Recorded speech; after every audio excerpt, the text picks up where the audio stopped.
tingkat pengangguran. 3, Gini rasio. 4, tingkat pendidikan. 5, tingkat kesehatan. Diukur 5-5-nya. Dan jawabannya?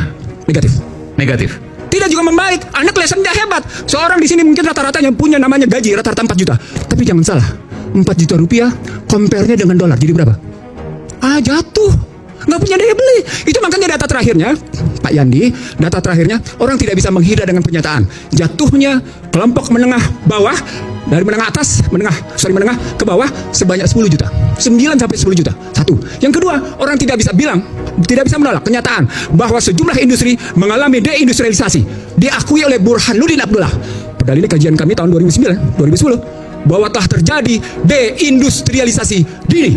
Yang paling menarik, Aiman, Bank Dunia menyatakan bahwa kendati Joko Widodo ngebangun yang namanya infrastruktur, biaya logistik menurun hanya 0,3. Apa poinnya?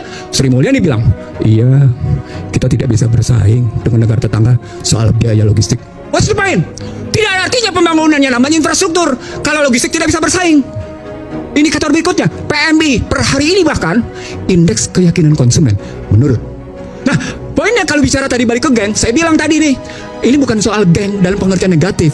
Geng bisa jadi dalam pengertian kelompok. Nah, sekarang pertanyaan, ini kan pastinya kalau dibalikin begini, Prabowo sedang melanjutkan apa? Kan dibalik pernyataan geng itu adalah Prabowo sedang melanjutkan apa? Kalau memang kita ketahui di era SBY kayak gitu, di era Joko Widodo kayak gitu, orang bertanya, Prabowo mau kemana nih?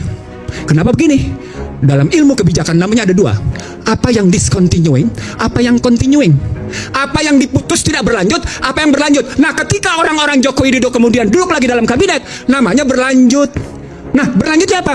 Berlanjutlah muncul hak undang-undang cipta kerja yang ternyata tidak menciptakan kerja. Muncullah undang-undang IKN yang kemudian tidak berdaya apa-apa, itu IKN.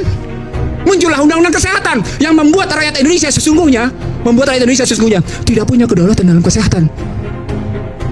Artinya Tunduk pada namanya badan harus kesehatan ada dunia. perubahan radikal. Beda pengertian perubahan yang kita lakukan secara baik-baik dengan perubahan radikal. Saya semalam menyatakan di sebuah TV, sama seperti pernyataan tadi teman-teman Komisi 11 terhadap yang namanya Purbaya Yudi Sadewa. Diperlukan pemikiran outbox karena situasi sekarang bukan situasi yang kemarin. Situasi sekarang adalah perang hybrid, perang totalitas. Maka ketika dihadapi dengan business as usual, biasa-biasa saja, dia tidak akan menyelesaikan masalah. Nah, itu kalau kita mau dari situ. Lalu kalau rakyat mau bersuara tentang ini, maka dengar rakyat. Kenapa kemudian malah naikin pajak 12%? Masalah, kenapa kemudian malah mengurangi transfer ke daerah dari 25%, dari 27 sampai 29, turun dia menjadi 25, turun dia sekarang menjadi 20%. Berat. Padahal namanya, tahu nggak? Hari ini berita apa? Sejumlah hotel dan restoran terancam tertutup karena transfer ke daerah makin berkurang, sehingga tidak berdaya. Apa poinnya? Salah alokasi, misallocation. Dampaknya tidak melahirkan stabilisasi, dampaknya tidak ada rasa keadilan. Artinya yang Anda bicara tentang radikal, perbaiki dulu model berpikir fiskalnya, perbaiki dulu model berpikir moneternya, baru bicara ekonomi sosialnya. Karena dampak dari fiskal dan moneter itu adalah seperti yang kita bahas ini sekarang. Baru kita masuk ke dalam sistem politik, berdampingan dia mikirnya mestinya. Begitu, Aiman. Oke, baik. Sekitar Bung Andi, ada pernyataan tadi.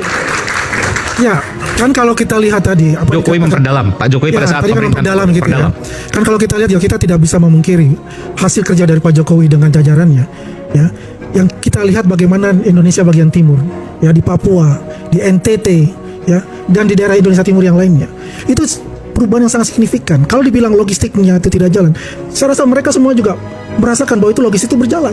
Apa yang dibangun secara infrastruktur oleh Pak Jokowi itu memang, ya, kalau kita lihat pasti juga ada plus dan minusnya itu. Tapi kita lihatkan untuk lihat jangka panjang, bukan lihat pada sekarang. Kita akan melihat pada 10 tahun ke depan atau 20 tahun ke depan, di mana anak cucu kita, ya, yang akan melaksanakan itu. Jadi belum kelihatan sekarang, Bung Iksan. 10 tahun 20 tahun ke depan baru kelihatan. Cara berpikirnya sederhana. Kalau jangka pendek udah kacau, tidak ketemu jangka panjang. Apalagi jangka panjang.